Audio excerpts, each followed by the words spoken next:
mahalagang mabuhay dahil buhay ang Diyos natin. Amen? We serve a living God. Amen? Tayo po'y naglilingkod ay sa buhay at hindi sa patay. Kaya napakahalaga po na ito ay ating laging tayuan. Buhay si Jesucristo. Wala siya sa libingan. Siya ay nasa kanan ng kaniyang Ama.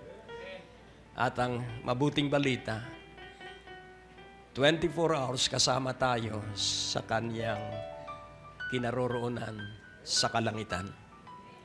And this is mystery. We are together with Jesus because spiritually, He is our head and we are members of His body. So where the head is, there the body is as well. Kaya ang katotohanan, maliwanag sa Ephesians 2:7 that we are with Him and we will be with Him forever. Kaya kung ito'y maiintindihan mo, walang makatatalo at makadadaig sa iyo. Lagi kang magtatagumpay sa gitna ng anumang kalagayan. Sometimes, we don't know that we are the one obstructing what God intends to do.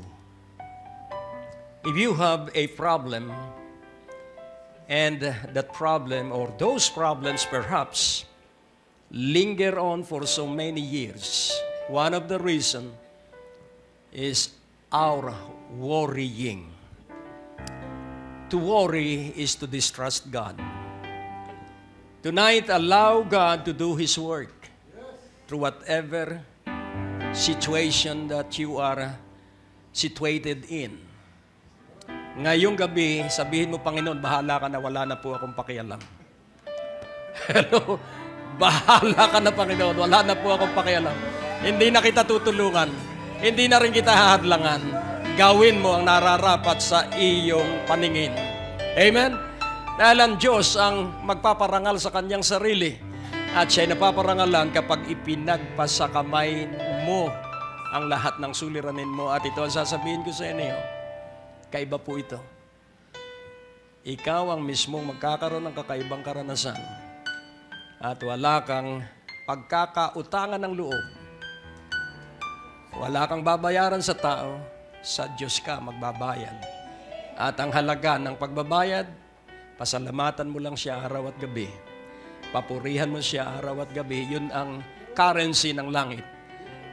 And God intend to bless you supernaturally. We are in a season of supernatural blessings. And I challenge you and persuade you, believe it. Believe it. This is our season.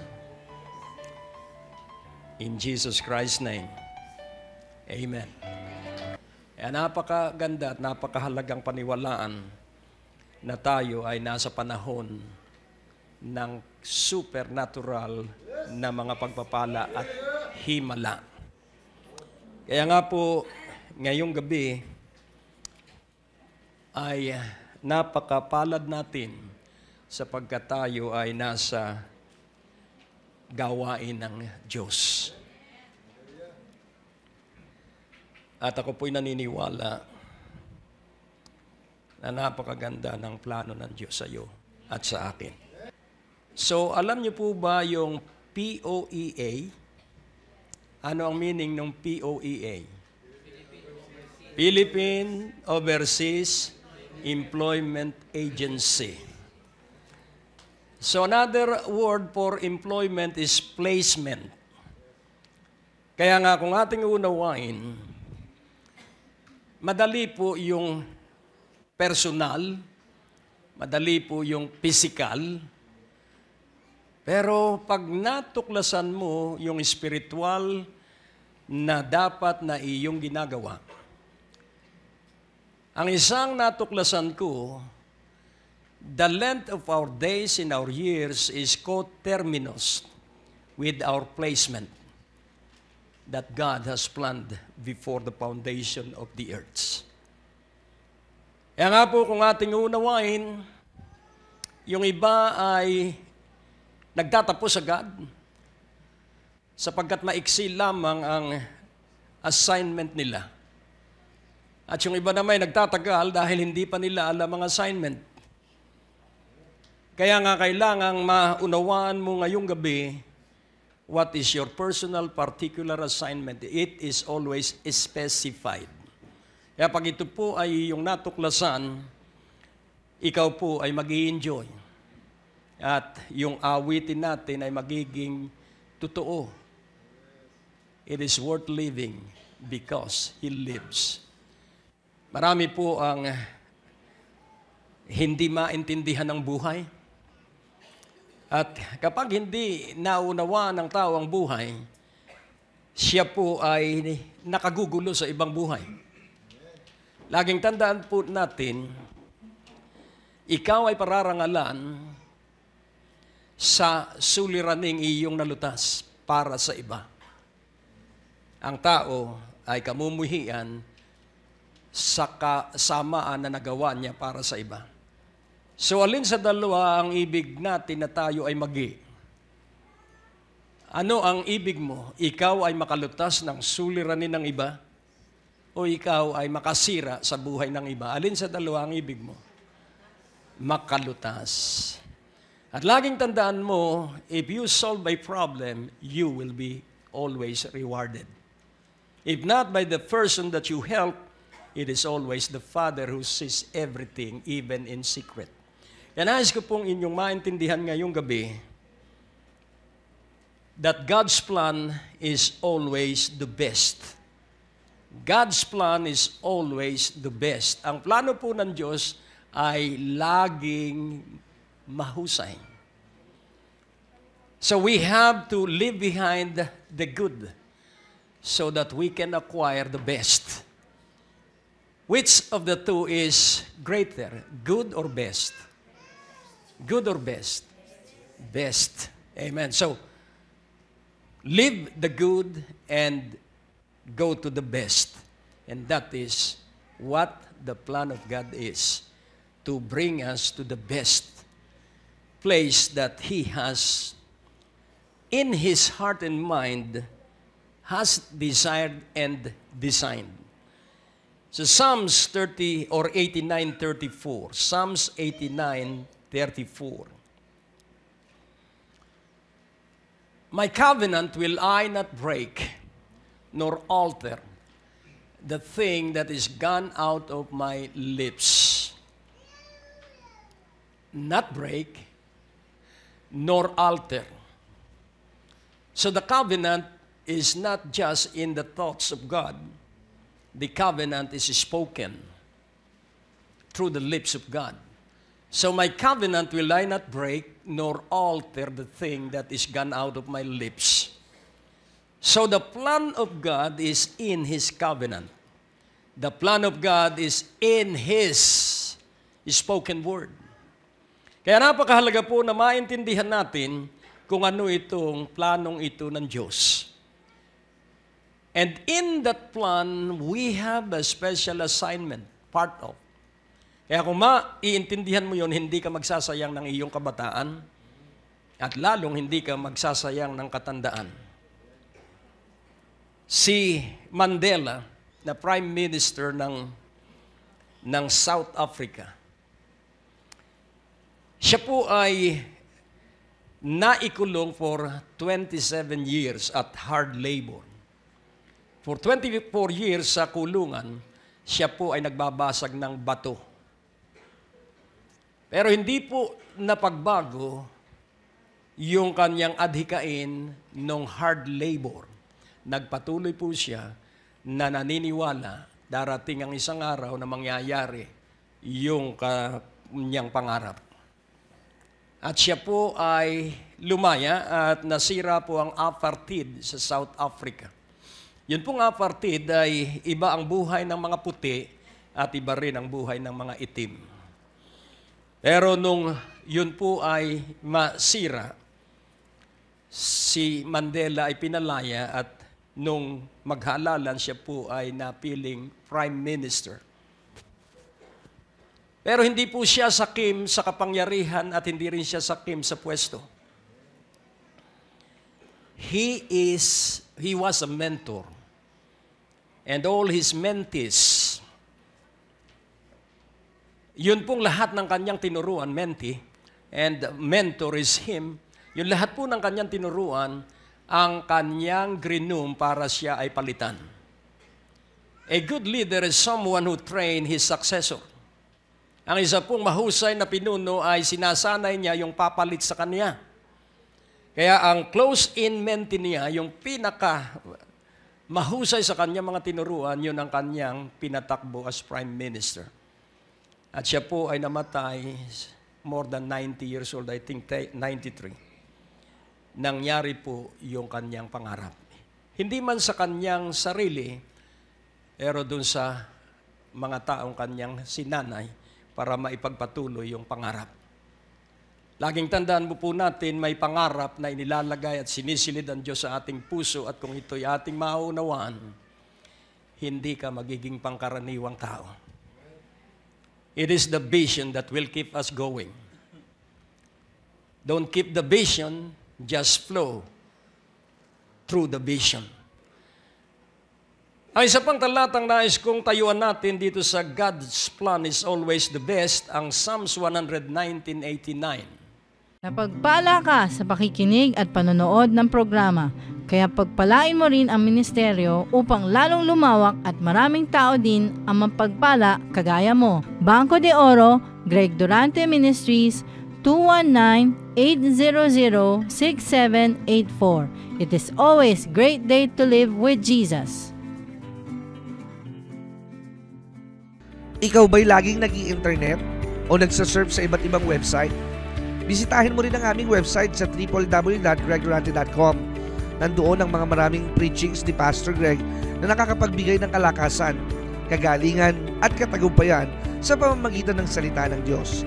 Anyayahan mo rin ang iyong mga kamag-anak at kaibigan, mga kakilala, kaopisina at kapitbahay na sila din ay makarinig ng mensahe ng katapatan at kabutihan ng ating Panginoon. It's just one click away. Click it now. www.gregdurante.com.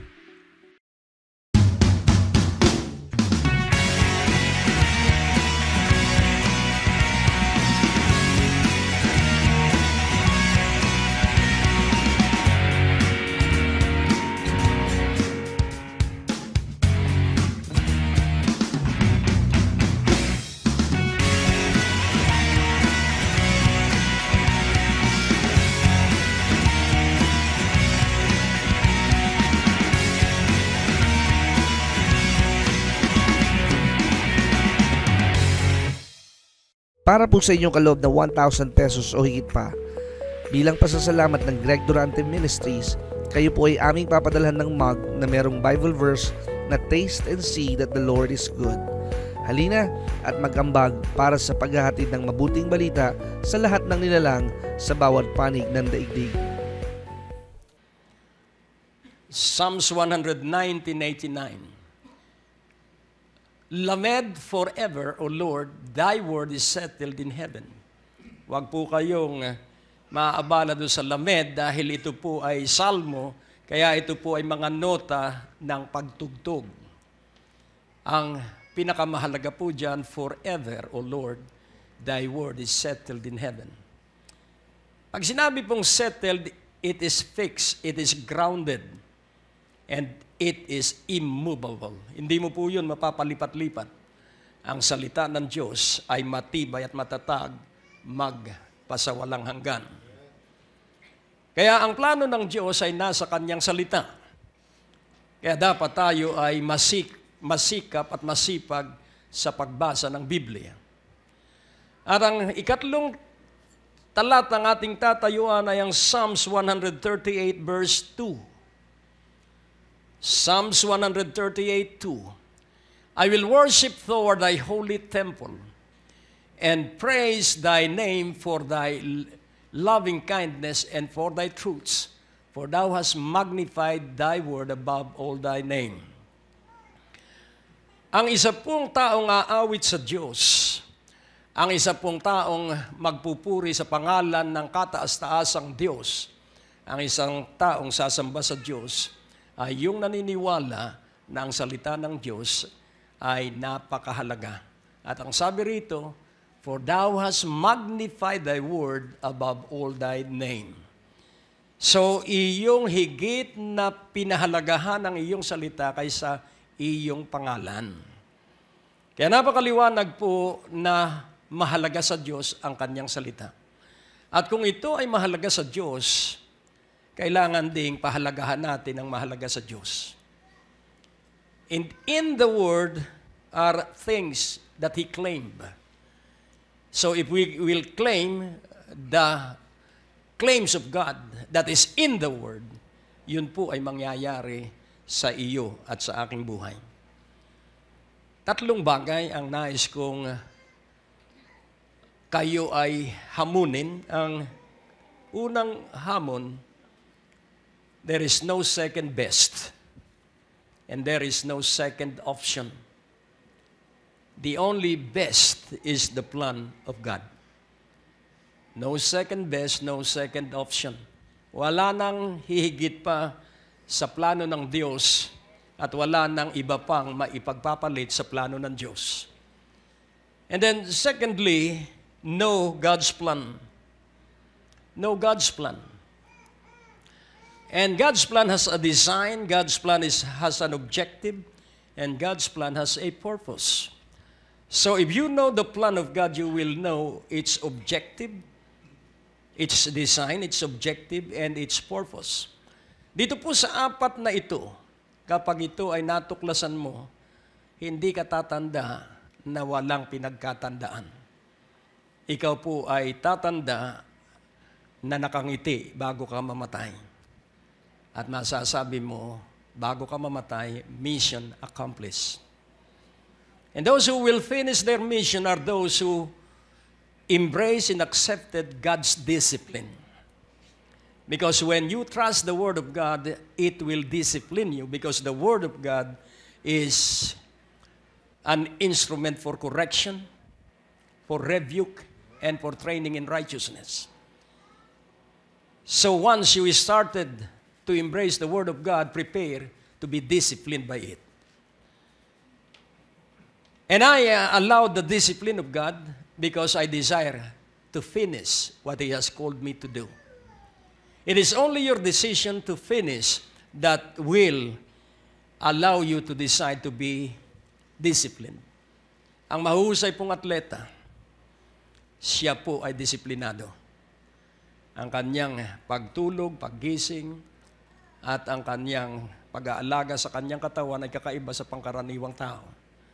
At kahit pa 7 ulit siyang matalo ng iba't ibang koponan, ang mahalaga siya ay nakapaglaro.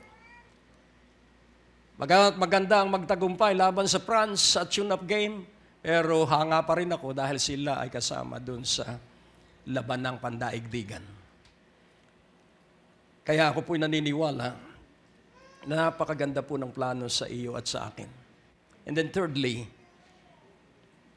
you must know your part in that plan. Kapag hindi mo alam ang bahagi mo sa plano ng Diyos, magkakalat ka po at magsasayang ka ng iyong taon. Yan po ang dahilan kaya maraming mga sira ang buhay because of ignorance of the plan of God. Kaya po merong mga pulpito at may mga broadcast na nagpapahayag ng salita ng Diyos because the only deterrent and the only prescription to remove ignorance is education. And education can be fulfilled and accomplished through the teaching and declaration of the Word of God. Because the Word of God is higher than the word of men. Always remember that the word of men is not final. The finality is always in the Word of God. Kaya pag sinabi ng tao, wala ka ng pag-asa, sabihin mo, you are not God. Hello? Pag sinabi ng tao, wala ka ng kinabukasan, I don't believe that. Because I have a higher counsel from the Word of God. Anytime, any day, at any age, you will be the best if you know your assignment on the plan of God.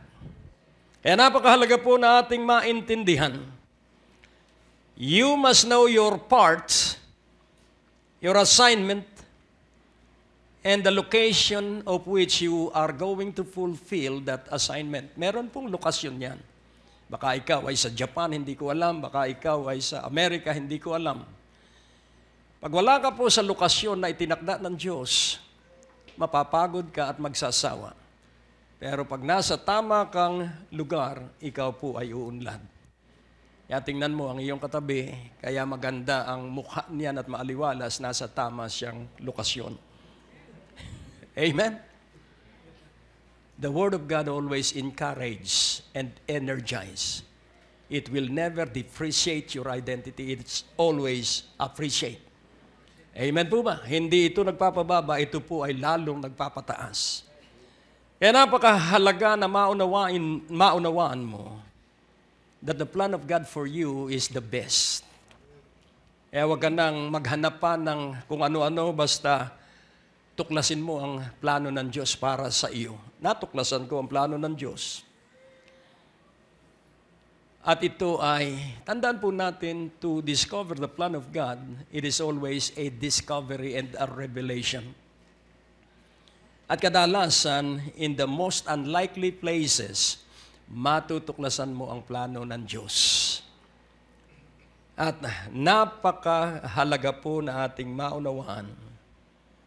There is no second best and there is no other option. It is always the Word of God. And the standard of living is the Word of God, and the final word that will determine on how high our altitude would be is always the Word of God. Hanggang saan ang taas ng ating mararating, ito po ay nasa salita ng Diyos. Kaya napakahalaga po, be always single-minded and focus upon the plan of God. Before we discuss the details, somehow part of it, yung plan of God. Kailangang maintindihan po natin na ang plano po ng Diyos ay nasa kabuuan ng iisang tao. Sa John 1, verse 1, pakikita ko po sa inyo kung nasa ang plano ng Diyos. In the beginning was the Word, and the Word was with God, and the Word was God. So was the Word? The Word was with God, and the Word was God. Kung titingnan po natin yung was ay tumutukoy sa pangnagdaan. It refers to a past things. So, why is it that the Word was God?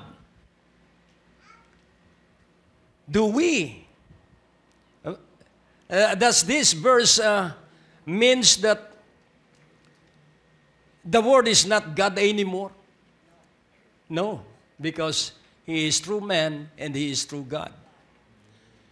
The Word was God because the Father and the Son is preparing for something that will make men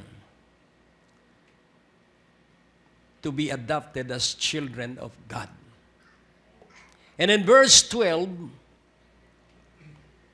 but as many as received Him, to them gave He power to become the sons of God, even to them that believe on His name. So dito po ay ipinakita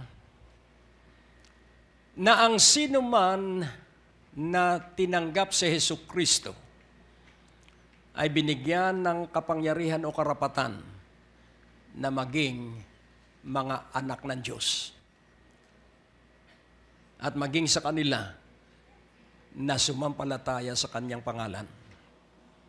Kaya kung titingnan po natin, those who receive Him are those who are alive when Jesus came into being a man. So, yun po tumanggap sa Kanya ay sila Pedro, yung mga alagad na sumunod sa Kanya. So physically, nagkaroon sila ng opportunity na makapiling ang Panginoon.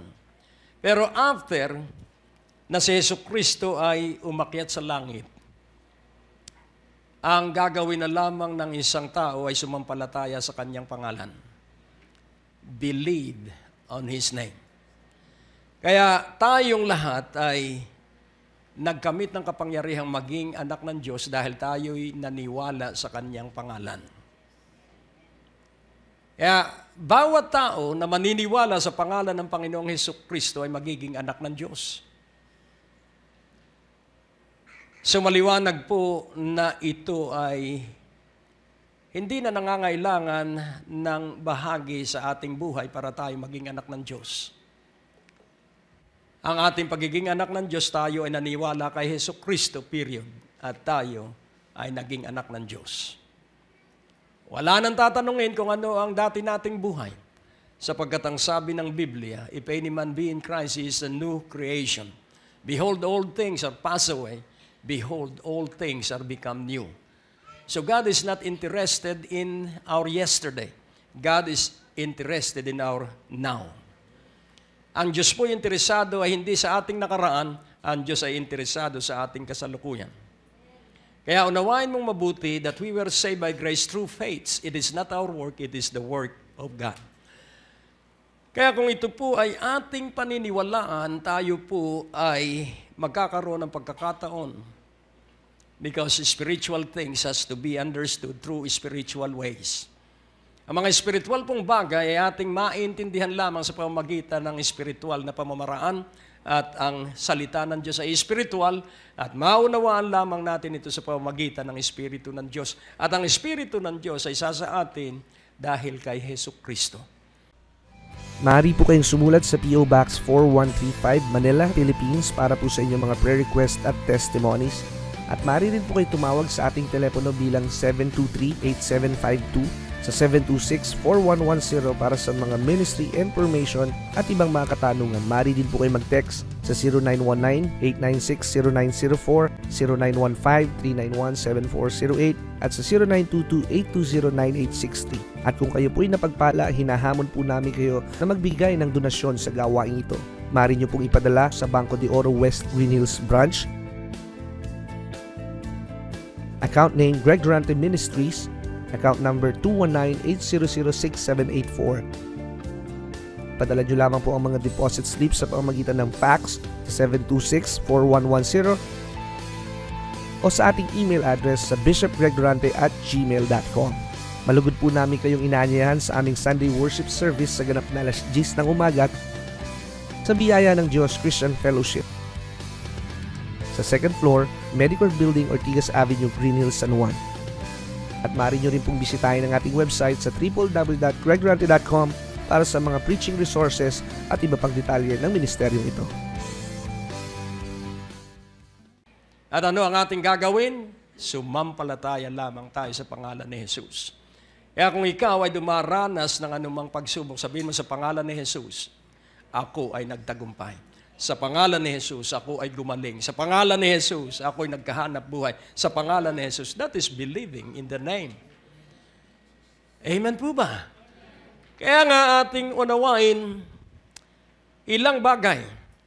Kaya kailangan po na ating maunawaan that we have to be singly minded or single-minded. We have to singly focus that Jesus Christ is all we need. Kailangan pong isa ang ating isipan na si Jesucristo lamang ang ating kailangan sa buhay, period. At dahil si Jesucristo lamang ang kailangan natin sa buhay, kailangan tularan natin ang kanyang buhay, ang kanyang ugali, ang kanyang attitude, at ang kanyang gawain. When you decide for your lifetime that Jesus is your Lord and your Savior and your God, then you must imitate His life. And how shall we imitate His life? Go through the Word of God. Because the only kind of life that is guaranteed for success is the life of Jesus. the character of Jesus and the attitude of Jesus and the work of Jesus. I will not elaborate on these things. I just softly touch part of those. Pero ang interest ko pong inyong maintindihan ay maunawaan ninyo ang plano ng Diyos sa inyong buhay. Saka na po darating itong life, character, attitude, and work. First, know God's plan for yourself. Ano ba ang plano ng Diyos? At pansinin po natin, ang plano po ng Diyos, because in the plan of God, three things consist this plan of God. First, the design. Second, the objective. And the purpose. So, atin pong unawain, kapag itatayo po ang bahay, kailangan pong ito ay i-design muna ng architect. At para makapag-disenyo ang architect ng magandang bahay, tatanungin yung nagpapagawa ng bahay, ano ba ang gusto mo? Mataas ang ceiling? O hanggang ulo mo lang? So, tatanungin ka, ano ba ang gusto mo? Saan ba itatayo ang iyong bahay? Sa tabi ng Tacloban Beach o sa ibabaw ng Tagaytay City? So, itinatanong po yun. Kaya yun pong plano ay magkakaroon lang ng kahalagahan sa pamamagitan ng disenyo. At ang pinatitibay ng mga design, architect at engineers, yun pong pundasyon. Kahit ano po ang ganda ng disenyo, kahit ano po ang ganda ng mga technical descriptions, kapag buhangin po ang pagtatayuan, pagdating ng ulan, ito ay magigiba, mawawash out. Katulad ng mga bahay sa Amerika, nakapatong lang po yun. Pagka kayo ay napapasyal doon, makikita ninyo na ang mga bahay kadalasan nakapatong lang sa ibabaw ng lupa. Merong maliliit na poste na kanila, mabilis ang paggawa ng bahay doon at kanilang itinuturnilyo lang. Pero dito po sa atin ay talagang pinatitibay ang pundasyon. Kaya kung atin pong unawain, what is the plan of God? The plan of God is the kingdom of God. Ang plano po ng Diyos ay ang kaharian ng Diyos. Kaya kailangan na maunawaan natin kung ano ang kaharian ng Diyos, dahil dun lamang po tayo mabubuhay at ito po ay spiritual. Kaya't ang sabi po ng Panginoon sa itinuro niyang panalangin, Thy kingdom come, Thy will be done on earth as it is in heaven. So ang atin pong pagtatagumpay ay sa pamamagitan ng kaharian ng Diyos at ng kalooban. It is the kingdom of God and the will of God. So when the will of God is known, then we shall understand how to live in the kingdom, and that kingdom is spiritual. The church is not the kingdom because the church is the body of Christ. The kingdom is a territory, a domain wherein a king rule and reign. So, what is the kingdom? That is the plan of God, at doon po dinadala ng Panginoong Hesukristo ang bawat tao.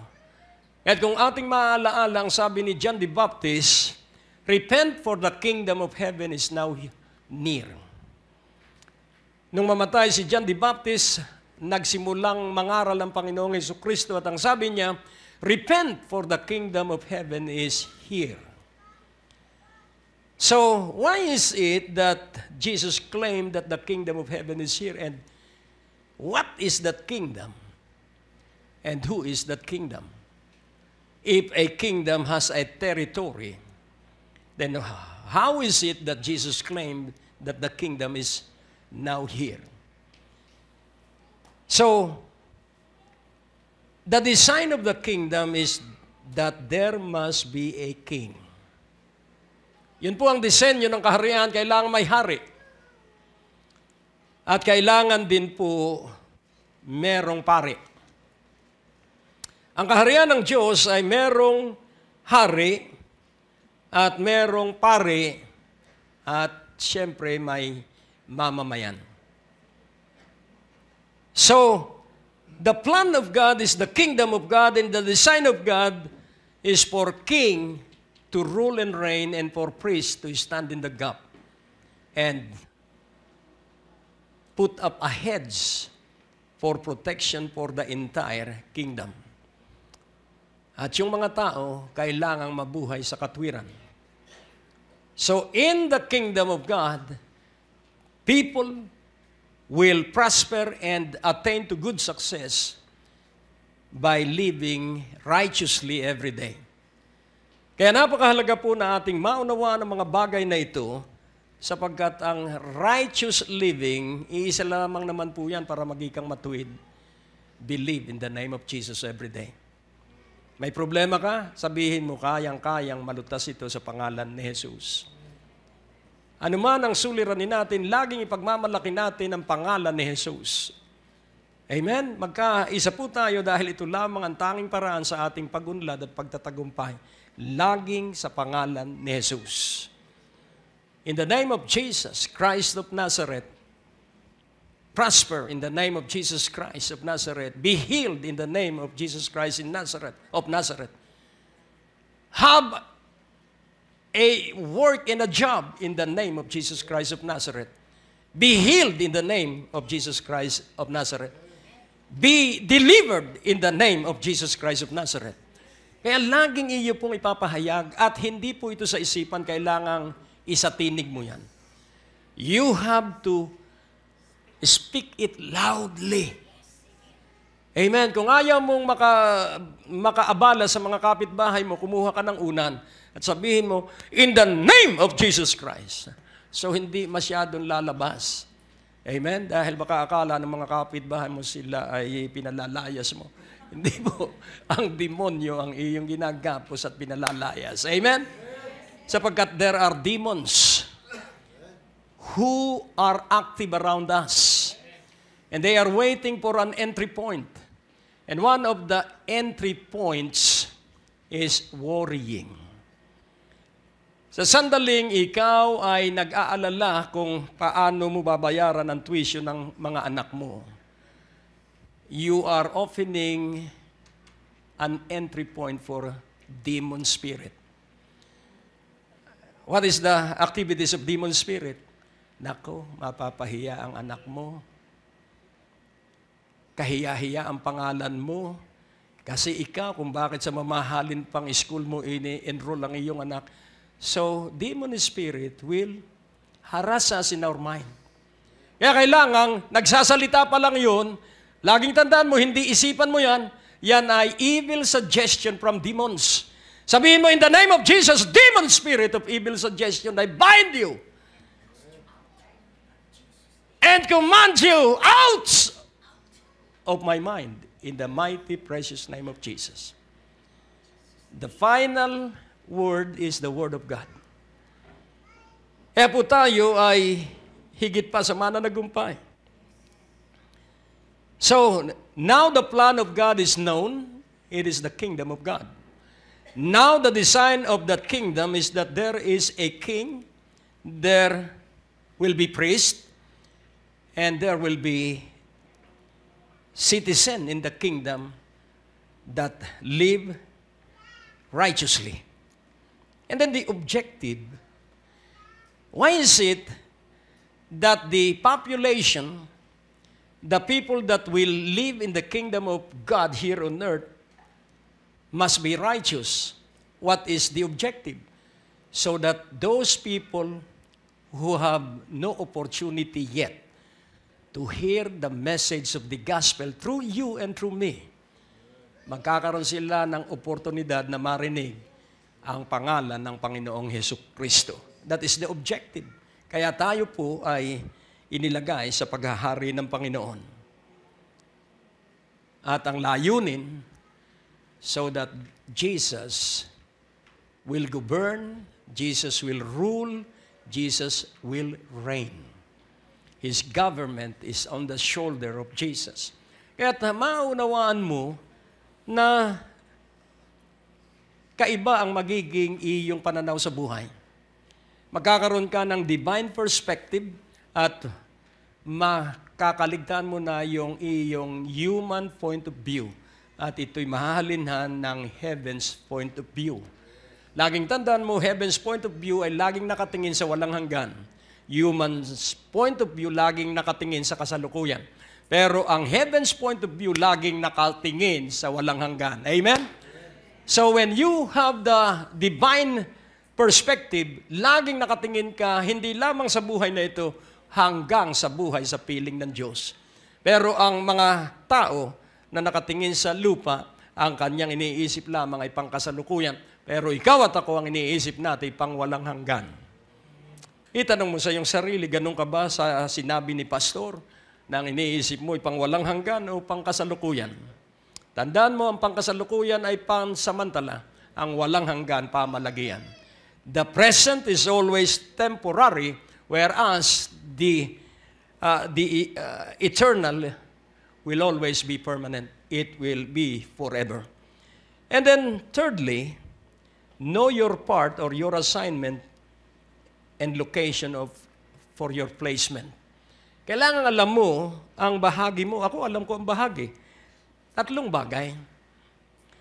3 bagay ang pagkakaunawaan natin. Maunawaan natin kung ano ang iyong assignment. 3 lang bagay po yan. Huwag mong kalilimutan, the mouth, the hand, and the feet. Mouth, hand, and feet. So, my placement in the plan of God, in the kingdom of God, I am a mouth. What is that for and what does it mean? I am a mouth because I speak the word. I am a mouth because I teach the word. I am a mouth because I proclaim the word. I am a mouth because I deliver the message. Encourage people. And the hand are those who are in business. So if you understand that you are in business and for what reason, then if you understand the reason for being in business, because you are a hand in the divine assignment of God. So, concentrate and focus your life for a season dun po sa iyong pagkatawag sa business person. At doon ka po uunlad. Huwag ka nang tutulad pa sa pastor dahil hindi ka naman tinawag na pastor. Manatili ka dun sa pagkatawag mo.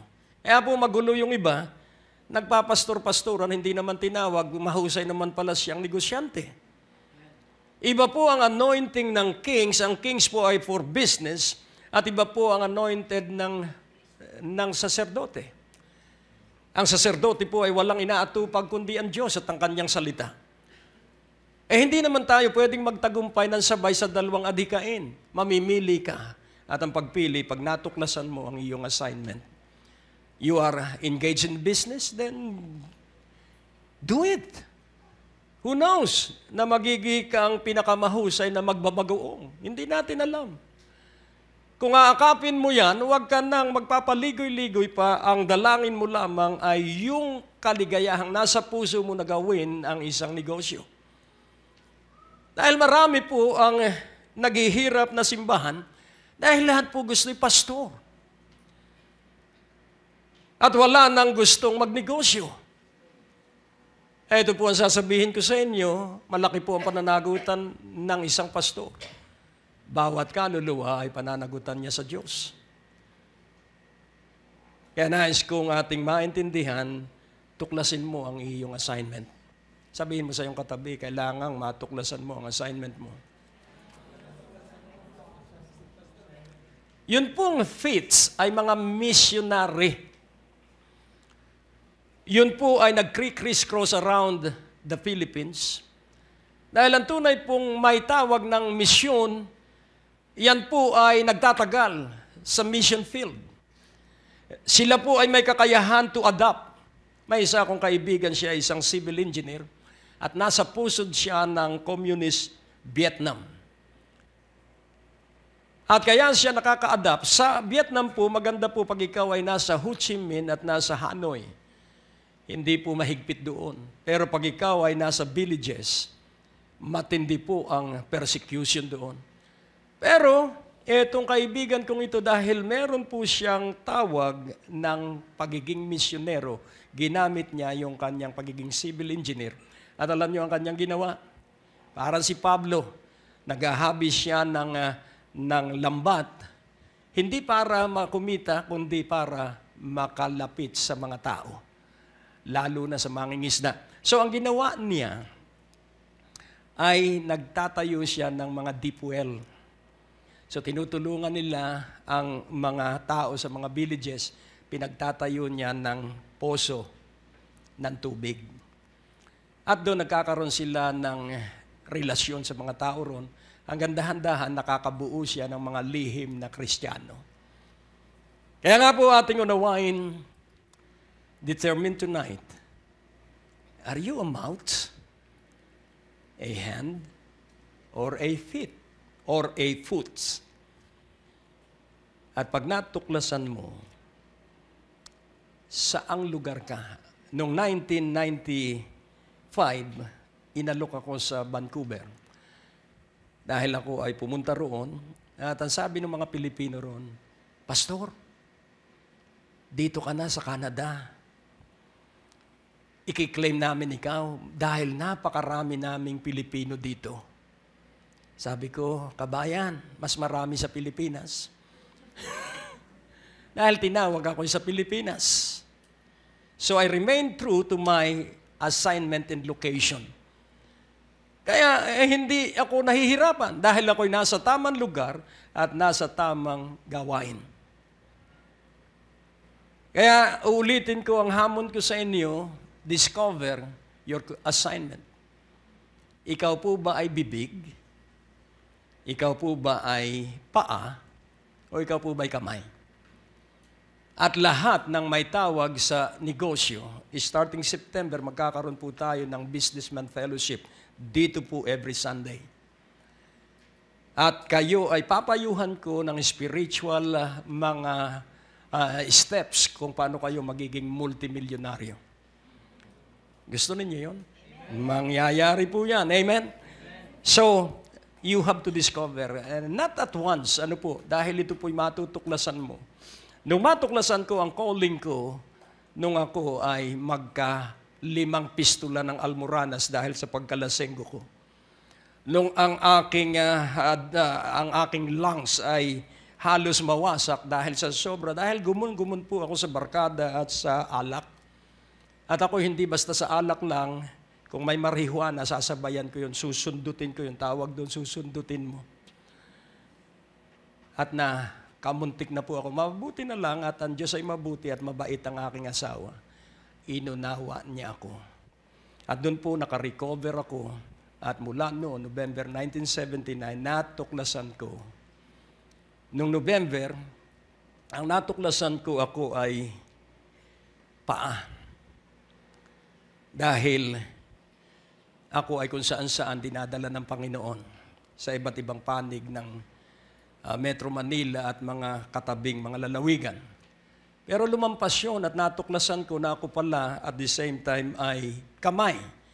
Dahil nagsasideline ako at natutustusan yung ministeryo. Pero nagtapos din yun at natuklasan ko finally, ako pala ay bibig. At nagpatuloy ako na bibig. At hanggang ngayon, kahit sa pagtulog, pagkagising sa umaga, ang hanap ko na ay mangaral. Dahil natuklasan ko finally that my major call is to preach and to teach. For you tonight, discover which of the three were you called. Saka na muna yung lokasyon. Tuklasin mo muna yung pagkatawag sa iyo. And I believe na ikaw ay dadalhin ng Diyos. At doon sa pagdadalan sa iyo, hindi ka maghihirap. God will provide for the completion of that assignment. Hindi mo po problemahin ang sasakyan, hindi mo po problemahin ang provision because you are right in place dun sa pagkatawag at assignment mo. Kaya kung ikay negosyante, bibigyan ka ng Diyos ng bright ideas. para hindi ka makikipagkompetensya. Huwag kang gagaya. Tuklasin mo ang ibig ng Diyos at ikaw ay magiging number 1. Pag ginaya ka, meron kang gagawing panibago. At pag ginaya ka uli, may gagawin ka uling panibago, hindi ka madadaig. Why? Because you always follow the direction of God. Ang Diyos po ay napakabuti. Kaya nga, ngayong gabi, what you love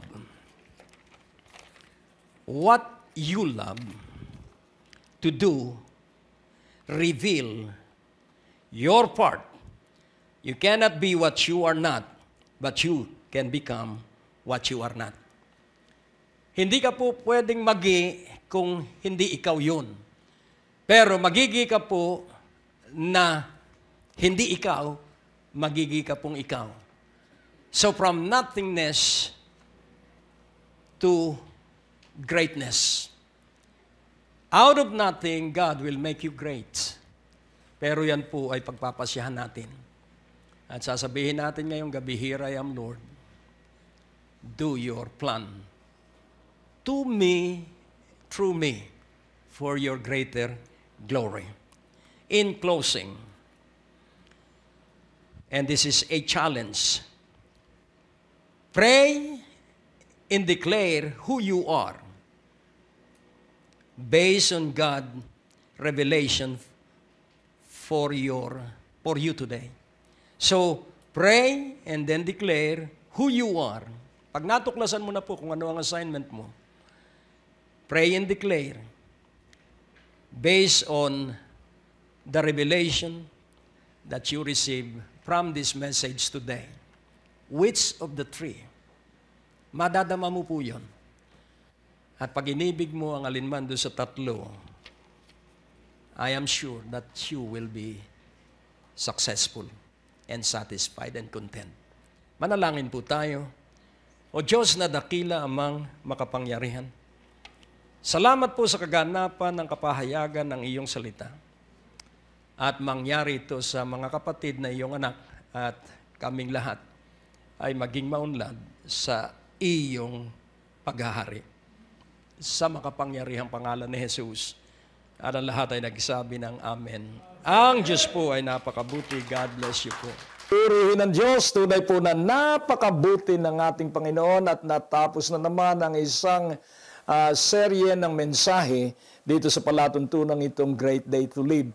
At kung ikaw ay hindi pa ligtas at ngayon lamang ang kauna-unahang pagkakataon na nakarinig ka ng mensahe ng mabuting balita, ikaw ay aking inaanyayahan at hinahamon na isuko mo ang iyong buhay at personal na tanggapin ang Panginoong Hesukristo. Sundin mo ang panalangin ito. Hesukristo, sinusuko ko ang aking buhay at tinatanggap kitang sarili kong tagapagligtas, Panginoon at Diyos, at puspusin mo ako ng iyong Espiritu. Salamat sa kaligtasan at salamat sa kapangyarihan ng banal na Espiritu sa pangalan ni Jesus. At kung sino man ang may sakit, kung kayo ay hindi nawawalan ng migraine, sa pangalan ni Jesus, ginagapos ko ang generational curses at pinawawalan ng bisa ito at magkaroon ka ng dagling kagalingan at maging sa iyong mga mata.